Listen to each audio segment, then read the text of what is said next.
Hello दोस्तों, नमस्कार। आप सभी को जो मैं study centre by Mukesh Agarwal coaching में आप सभी का स्वागत है। आज आप सभी मेरे साथ एक ऐसे बेहतरीन टॉपिक्स पर डिस्कस करने जा रहे हैं जो कि एग्जाम पॉइंट ऑफ व्यू के नजरिए से देखा जाए तो अत्यंत इंपॉर्टेंट टॉपिक्स होने जा रहा है। दूसरी नंबर, मैं आप सभी से ये नम्र निवेदन करता हूँ कि आप लोग इस वीडियो में अंत तक बना रहिएगा और वीडियो स्किप करके मत देखिएगा। तो देखिए, आज का मेरा टॉपिक्स है काजीरंगा राष्ट्रीय अभ्यारण्य। तो देखिए, अभ्यारण्य से कॉम्पिटिटिव लेवल के एग्जाम में प्रश्न पूछे जाते हैं, चाहे कोई भी एग्जाम हो, सेंट्रल लेवल के एग्जाम हो या कोई भी स्टेट लेवल के एग्जाम हो, उसमें अभ्यारण्य से संबंधित प्रश्न पूछे ही जाते हैं। कोई एक अभ्यारण्य का नाम दे दिया जाएगा आपको और पूछ दिया जाएगा ये अभ्यारण्य क्यों विख्यात है, किसके लिए, किस जीव के लिए विख्यात है, कहाँ है, किस जिले में है। ठीक है, मध्य प्रदेश में भी या गुजरात में या आसाम में, इस तरह से पूछा जाता है। ठीक है, तो ऐसे ही एक आज मैं अभ्यारण्य का वर्णन करने जा रहा हूं जो कि इसके कुछ अजीब कहानी है। तो आज उस कहानी को भी मैं विस्तार से वर्णन करने जा रहा हूं। देखिए, आज का जो अभ्यारण्य है वो है काजीरंगा राष्ट्रीय अभ्यारण्य। काजीरंगा राष्ट्रीय अभ्यारण्य असम प्रदेश में बसा हुआ है और यदि आप असम प्रदेश में जाकर यदि इस अभ्यारण्य का भ्रमण नहीं किए हैं तो मैं चाहूंगा कि आप लोग इस अभ्यारण्य का भ्रमण कीजिए, आपकी जिज्ञासा में थोड़ी बहुत वृद्धि होगी। तो असम प्रदेश आपका नॉर्थ ईस्ट में, भारत का नॉर्थ ईस्ट में बसा हुआ है, मतलब उत्तर पूर्व दिशा में आपका असम प्रदेश बसा हुआ है। असम प्रदेश के साथ कई राज्य हैं जिसका सीमा लगा हुआ है असम प्रदेश का, जिसमें आपका नागालैंड, मणिपुर, मिजोरम, कोहिमा, त्रिपुरा और अरुणाचल प्रदेश है। और अंतर्राष्ट्रीय देश के साथ भी इसकी सीमा लगा हुआ है, जैसे कि भूटान और बांग्लादेश। तो देखिए, उस नजरिए से देखा जाए, सुरक्षा के नजरिए से देखा जाए तो असम प्रदेश को सुरक्षित रखना सीमावर्ती क्षेत्र से अत्यंत आवश्यक है, क्योंकि नॉर्थ ईस्ट का हार्ट कहा जाता है ये असम प्रदेश को।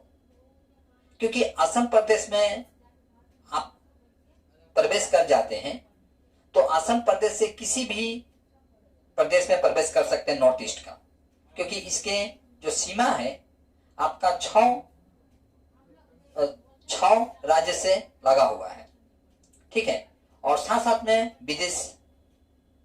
विदेशी सीमा भी लगा हुआ है, जिस तरह से भूटान हो या बांग्लादेश हो। तो देखिए, असम प्रदेश का जो मैप है वो किस तरह का परीक्षा में पूछा जा सकता है। तो देखिए, आपका इंपॉर्टेंट टॉपिक्स यहीं से स्टार्ट होने जा रहा है कि असम प्रदेश की जो मैप है किस टाइप में है, यानी किस शेप में है। तो असम प्रदेश की जो मैप है आपका टी शेप में है। यहां से इंपॉर्टेंट प्रश्न निकल के आ रहा है कि असम प्रदेश की जो मैप है कुछ इस तरह का मैप है। ठीक है, यानी टी शेप में मैप है। ठीक है, यहां से बीचों बीच में आपका ब्रह्मपुत्र नदी बहती है और यहां पर डिब्रूगढ़ जो कि लास्ट पॉइंट है, तिनसुकिया। ठीक है, ये सब डिब्रूगढ़, तिनसुकिया जो कि इसकी ऊपरी असम कहा जाता है। असम को दो भागों में बांट सकते हैं हम लोग, ऊपरी असम और निचली असम। ठीक है, निचली असम ये पार्ट आएगा। तो डिब्रूगढ़ जो है, यहां के बारे में हम थोड़ा कुछ बता देना चाहूंगा आपको। डिब्रूगढ़ के बारे में क्यों बता देना चाहूंगा, देखिए डिब्रूगढ़ यहां से भी परीक्षा में प्रश्न पूछे जाते हैं। क्यों इंपॉर्टेंट है मैं आपको बता देना चाहूंगा। हालांकि मैं काजीरंगा पढ़ा रहा हूं, लेकिन काजीरंगा के साथ साथ कुछ इंपॉर्टेंट प्रश्न है, मैं उसको पर भी डिस्कस कर देता हूं आपको। देखिए, डिब्रूगढ़ में एक तेल शोधनागार है जिसकी स्थापना आपका 1901 ईस्वी में होता है। देखिए, इस साल को ध्यान में रखिए, ये असम का नहीं बल्कि भारत वर्ष का प्रथम तेल शोधनागार है। परीक्षा में यहां से प्रश्न पूछे जाते हैं कि भारत का प्रथम तेल शोधनागार कौन सा है, तो डिब्रूगढ़ तेल शोधनागार है। ठीक है, इसकी इसके पीछे एक कहानी है, मैं कहानी को थोड़ा बता देता हूं। देखिए, एक ब्रिटिश थे, उनके साथ कई शिष्य थे। वो आए डिब्रूगढ़ में भ्रमण करने के लिए, ठीक है।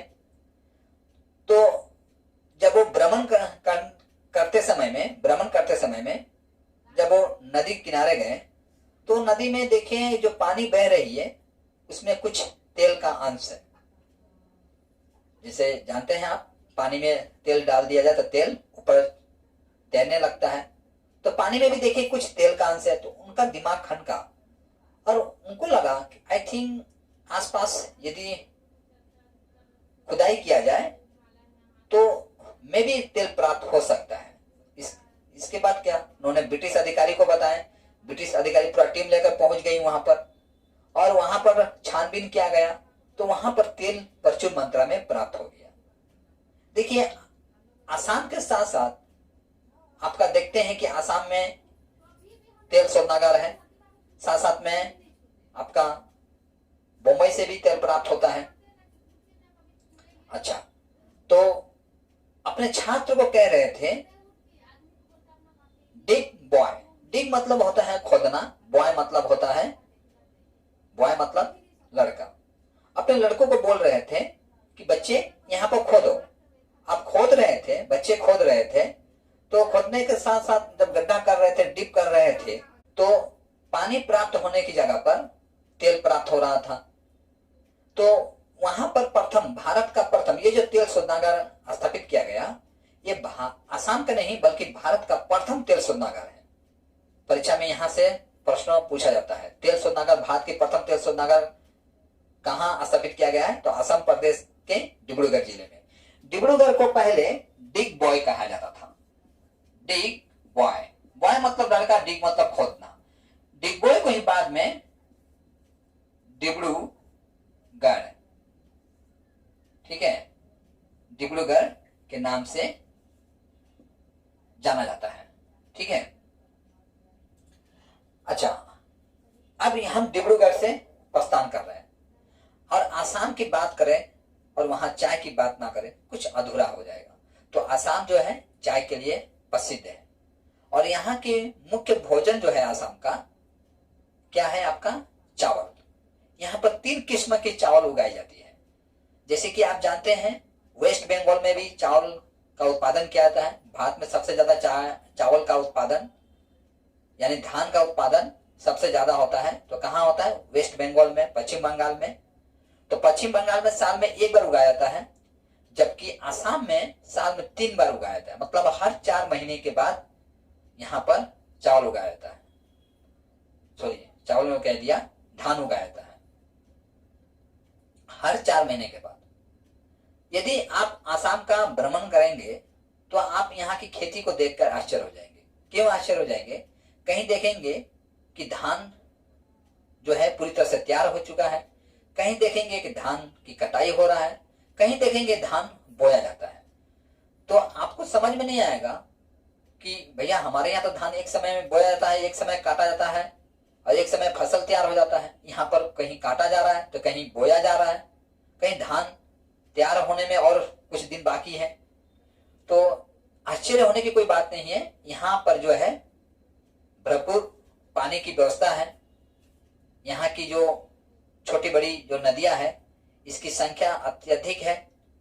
यही कारण है कि आसाम में जो घर बनाया जाता है तो जमीन से 10-12 फुट की ऊंचाई पर एक बांस का घर बनाया जाता है। अधिकांश आप देख लेंगे कि जहां निचला स्तर है आसाम का, वहां पर पानी जमा हो जाता है, तो लोग वहां क्या करते हैं? घर बनाते हैं, बांस का घर बनाते हैं, जो कि जमीन से 10-12 फुट ऊंचा घर बनाते हैं, एक मचान की तरह। उसी पर घर बन जाता है, अच्छा खासा घर बन जाता है। उसे गरीबों का टिम्बर कहा जाता है, ठीक है। उस घर को क्या कहा जाता है?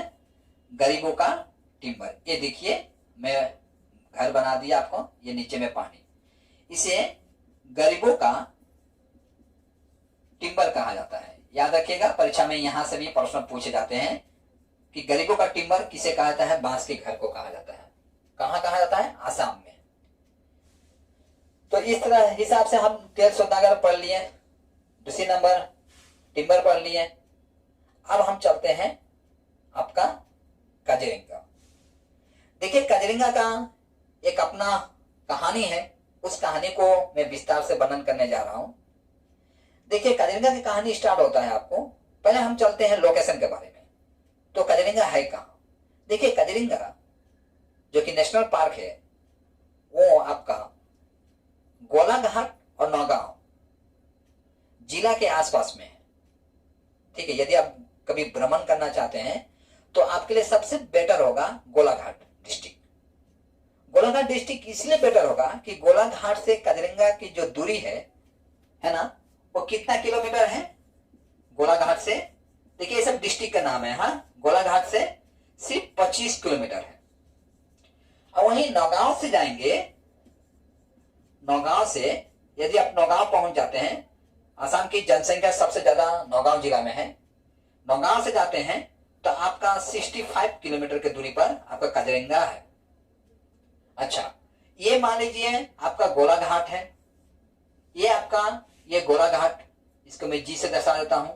यह आपका काजीरंगा है और इसके साथ ही बहती है ब्रह्मपुत्र नदी।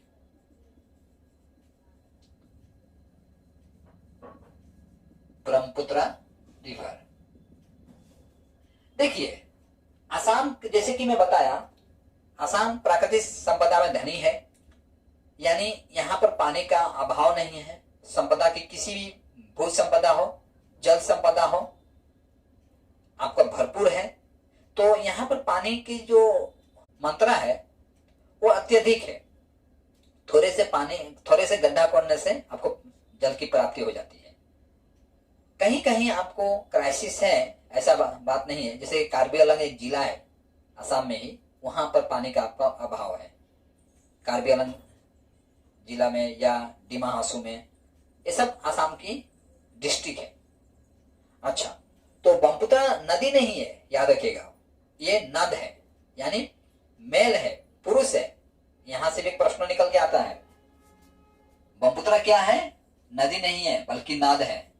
ये भी एक इंपॉर्टेंट टिक करते जाइएगा। काजीरंगा जो राष्ट्रीय अभयारण्य है पानी की मार को सहता है, क्योंकि असम में अत्यधिक मात्रा में बारिश होती है। अत्यधिक मात्रा बारिश होने के कारण जब बाढ़ का समय आता है तो ब्रह्मपुत्र का जो पानी जो है काजीरंगा राष्ट्रीय अभयारण्य में प्रवेश कर जाती है, और जिसके कारण बहुत सारे जीव जंतु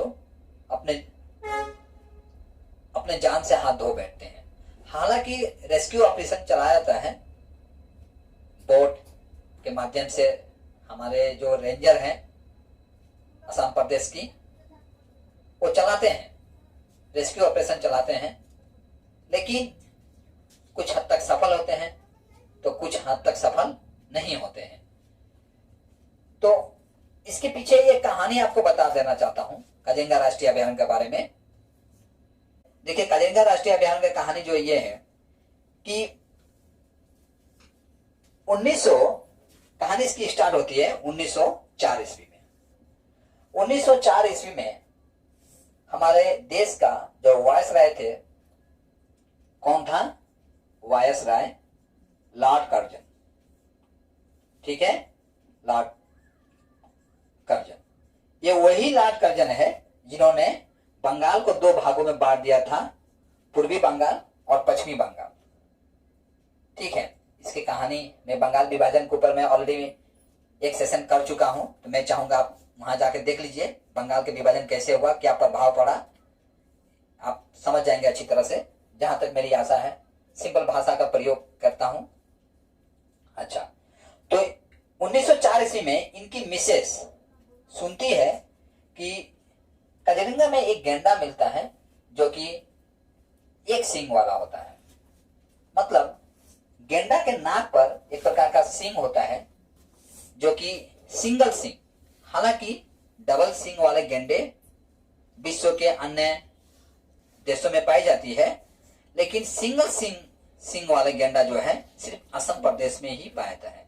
इस हिसाब से असम जो है यूनिक है। अच्छा, तो ये जो सिंगल सींग वाले जो गेंडा पाए जाते हैं, इसका अवैध रूप से शिकार भी किया जाता है। और अंतर्राष्ट्रीय मार्केट में इस सींग का दाम जो है, आप जान के आश्चर्य होंगे कि सोने के दाम से भी ज्यादा कीमती है। आए दिन घुसपैठी लोग इस अभयारण्य में प्रवेश करते हैं और गेंडे का सींग प्राप्त करने के लिए गेंडे का हत्या करते हैं, यानी शिकार करते हैं।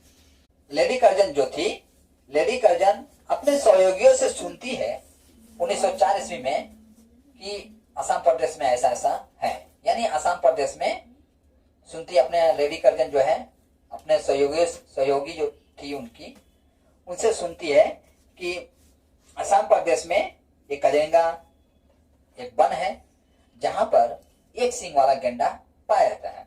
अब उन्हें देखने की तीव्र इच्छा जाग जाती है और अपने हस्बैंड लॉर्ड कर्जन के साथ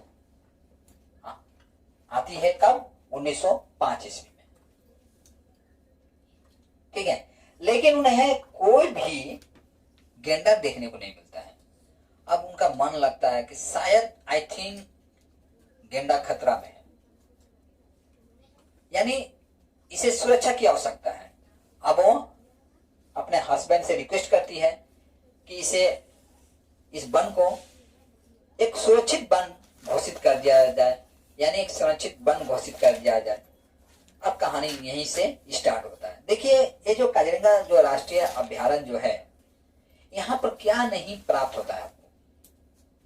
मैं आपको कहता हूं, पुनः कहता हूं कि यदि आप असम नहीं गए हैं तो आप असम जाकर इस अभ्यारण्य का भ्रमण करके जरूर आइए।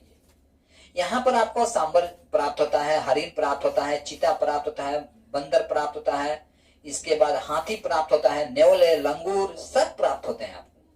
किंग कोबरा भी मिलता है आपको, भयानक भयानक किंग कोबरा मिल जाएगा आपको देखने के लिए, क्योंकि इसकी जो क्षेत्र है, क्षेत्र भी काफी बड़ा है। 232 स्क्वायर किलोमीटर है। ठीक है, कितना है इसका? 232 स्क्वायर किलोमीटर। इतना बड़ा क्षेत्र में ये फैला हुआ है, तो आप समझ सकते हैं कितना बड़ा क्षेत्र में फैला हुआ है। इस वन को जो भी खर्चा होती है, वन को चलाने में, संरक्षित रखने में, संरक्षण प्रदान करने में, पूर्ण रूप से असम सरकार इसका बजट को उठाती है। इसके लिए असम सरकार वन जीव की सुरक्षा के लिए स्पेशल एक फोर्स भी गठन करके रखी है, जो कि आजकल ड्रोन के माध्यम से इसे सुरक्षा प्रदान किया जाता है। यानी ड्रोन के माध्यम से ये देखा जाता है कोई घुसपैठी इस वन में तो प्रवेश तो नहीं कर रहे हैं, बीच बीच में रेस्क्यू ऑपरेशन भी चला जाता है। कोई गेंडा मान लीजिए, या गेंडे का बच्चा हो या हाथी का बच्चा हो, किसी गड्ढा में गिर गया हो, तो उसके लिए ट्रीटमेंट करने का भी व्यवस्था है। डॉक्टर वहां है, वहां पर हर तरह का सुविधा है। वहां पर घायल जो जीव जंतु है उसे कई दिनों तक रखा जाता है, साल 1.5 साल तक रखा जाता है। जब वो खुद जंगल में घूमने लायक हो जाते हैं तब उन्हें जंगल में छोड़ दिया जाता है। तो इस हिसाब से असम सरकार भी इसके इन वन जीवों के ऊपर में विशेष ध्यान रखती है। क्योंकि मैं बार बार आपको कह रहा हूं, ये सिर्फ असम का शान नहीं है बल्कि भारत की शान है। क्योंकि भारत में एक सींग वाला गेंडा पाया जाता है। यदि परीक्षा में इस तरह भी पूछा जा सकता है आपको, किस देश में एक सींग वाला गेंडा पाया जाता है, तो आपका आंसर होगा भारत। ठीक है, तो लेडी कर्जन आती है, उन्हें देखने को नहीं मिलता है। 4 में सुनती है, 5 में आती है, नहीं देखने को मिलता है। अब देखिए 1916 ईस्वी में, ठीक है, इसका एक नामकरण किया जाता है। क्या नामकरण होता है इसका? काजीरंगा गेम अभ्यारण्य। ठीक है, इसका 1916 ईस्वी में इसका नाम क्या रखा जाता है?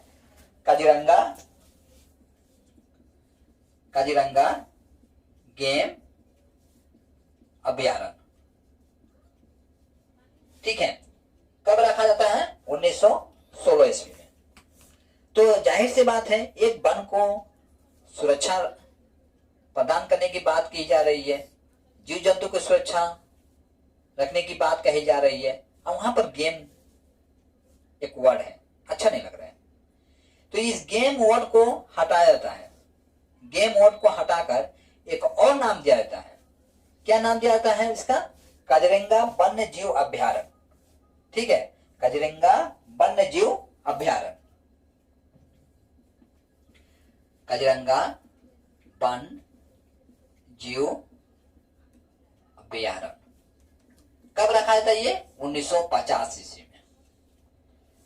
ठीक है, 1950 ईस्वी में काजीरंगा वन्य जीव अभ्यारण्य इसका नाम रखा जाता है। अब देखिए यूनेस्को, यूनेस्को का नाम आप सुने होंगे। यूनेस्को का भी ध्यान इस काजीरंगा की तरफ आता है। क्यों आता है? विश्व के लगभग 2/3 गैंडा जो है आपका इस वन में प्राप्त होता है। देखिए अपने आप में भारतवासियों के लिए अत्यंत गर्व की बात है। यदि आप जीव जंतु से प्रेम करते हैं, ऑब्वियसली हम लोग करते ही हैं, इसमें कोई प्रश्न ही नहीं होना चाहिए। हम अपने घर में गाय हो, घोड़ा हो, बकरी हो पालते हैं, यहाँ तक मुर्गी भी पालते हैं, अन्य जीव जंतु भी पालते हैं। तो ऑब्वियसली हम लोग जीव जंतु से लगाव है हमारी। कुछ ना सही तो गाय से तो अवश्य लगाव है, क्योंकि गाय से हमें दूध प्राप्त होता है, भैंस से दूध प्राप्त होता है पीने के लिए। खैर, तो जाहिर सी बात है आपको भी इस वन में घूमकर अत्यंत अच्छा लगेगा। और छात्रों के लिए यहाँ जाकर सीखने के लिए बहुत कुछ है। जो छात्र कॉलेज के छात्र हैं वो यदि यहाँ आकर देखते हैं तो इस वन से मैं आशा करता हूँ बहुत कुछ सीख कर जाएंगे। ठीक है, तो काजीरंगा वन्य जीव अभ्यारण्य 1950 ईस्वी में इसका नामकरण होता है। अब यहाँ पर आता है देखिए 1974 ईस्वी में। 1974 में ईस्वी में इसका काजीरंगा राष्ट्रीय उद्यान नाम रखा जाता है। कब क्या रखा जाता है इसका? काजीरंगा राष्ट्रीय उद्यान।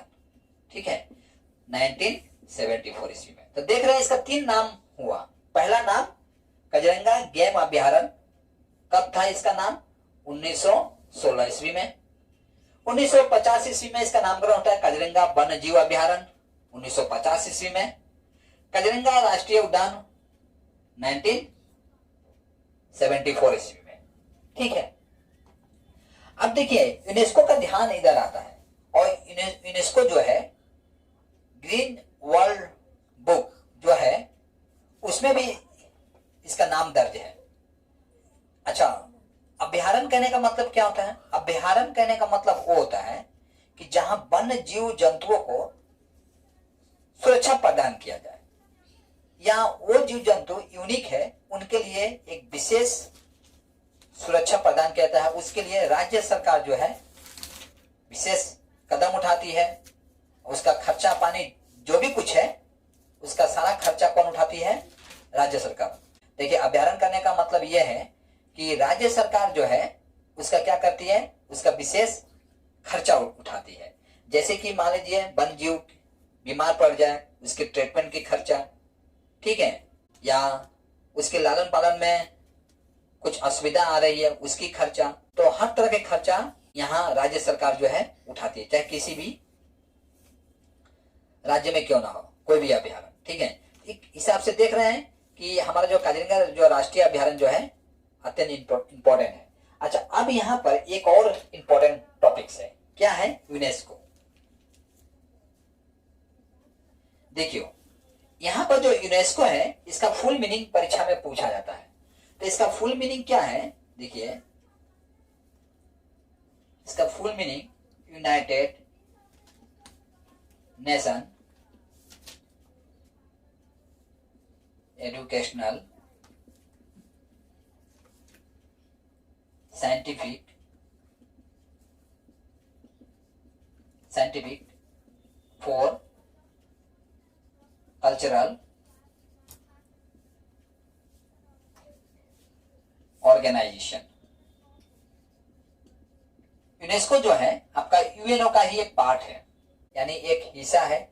जैसे कि WHO, वर्ल्ड बैंक है ना, इंटरनेशनल मॉनेटरी फंड, यूनेस्को, इस तरह से यूनेस्को भी है क्या है? यूएनओ का ही एक पार्ट है। मैं ऑलरेडी यूएनओ के ऊपर में एक सेशन कर चुका हूं, तो मैं चाहूंगा कि आप मेरा चैनल में जाकर आप यूनो से संबंधित जो सेशन किया हूं आप उसे देख लीजिए। आशा करता हूं कि आपको समझने में कोई कठिनाई नहीं होगी, क्योंकि मैं बहुत सिंपल भाषा में वहां समझाने का प्रयास किया हूं। जनरली मैं सिंपल भाषा का ही प्रयोग करता हूं, ठीक है। तो देखिए 2006 में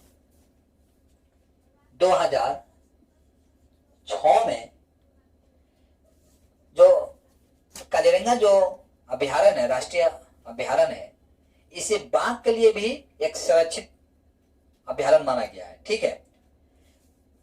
बाघ के लिए संरक्षित अभ्यारण्य इसीलिए माना गया है क्योंकि देखिए काजीरंगा में गेंडा के लिए तो प्रसिद्ध है ही है। काजीरंगा राष्ट्रीय अभ्यारण्य जो है वो तो गेंडा के लिए प्रसिद्ध है ही है। यहाँ पर बाघ भी आपको प्राप्त होते हैं देखने के लिए। आपको यहाँ बाघ भी देखने को मिल जाएंगे, ठीक है। जैसे कि मैं बताया आपको बहुत सारे जीव जंतु यहाँ पर प्राप्त होते हैं। और यहाँ से एक और इम्पोर्टेंट टॉपिक्स आता है कि गेंडा का चमड़ा जो होता है कितना मोटा होता है। देखिए गेंडा का जो चमड़ा होता है आपका 1.5 सेंटीमीटर होता है। ये भी इंपॉर्टेंट प्रश्न परीक्षा में पूछा जाता है, गेंडा के चमड़े की मोटाई कितनी होती है, तो 1.5 सेंटीमीटर होती है, ठीक है। अब यहां पर एक और प्रश्न में बता देना चाहूंगा। गेंडा जो है आपका तीनभोजी प्राणी है, यानी मांस का भक्षण नहीं करती है, घास पात या फल मूल खाकर ही अपना जीवन का निर्वाह करती है। और यदि इसे कोई छेड़े तो बहुत जल्दी चिढ़ भी जाती है। और इसके बॉडी में टेम्परेचर ज्यादा होने के कारण इसे पानी में रहना अत्यंत पसंद है। इसलिए आप कभी आसाम जाते हैं तो गेंडा को देखकर छेड़ने की भूल मत कीजिएगा। यदि आप छेड़ेंगे तो जाहिर सी बात है आपके ऊपर भयानक आक्रमण कर देगी ये। और कहा जाता है अपने दुश्मनों को काट काट कर बहुत सताती है, माने काट काट कर ही मारती है, दांतों से आपके ऊपर प्रहार करेगी आपके ऊपर, ठीक है।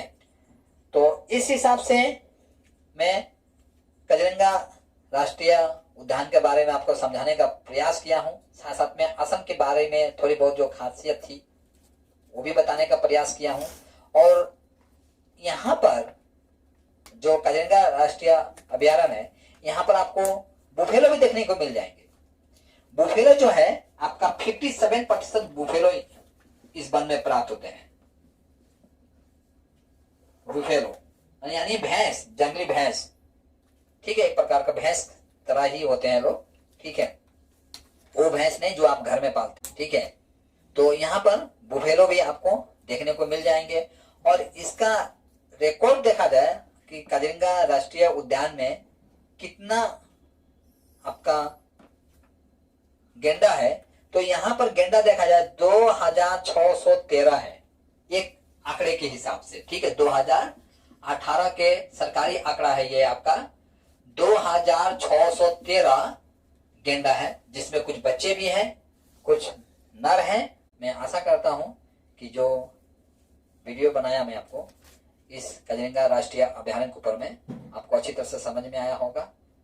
और थोड़ी बहुत जो जानकारी मेरे पास थी वीडियो के माध्यम से मैं आप तक पहुंचाने का प्रयास किया हूं। वीडियो कैसा लगा कमेंट बॉक्स में आप अवश्य बताइए।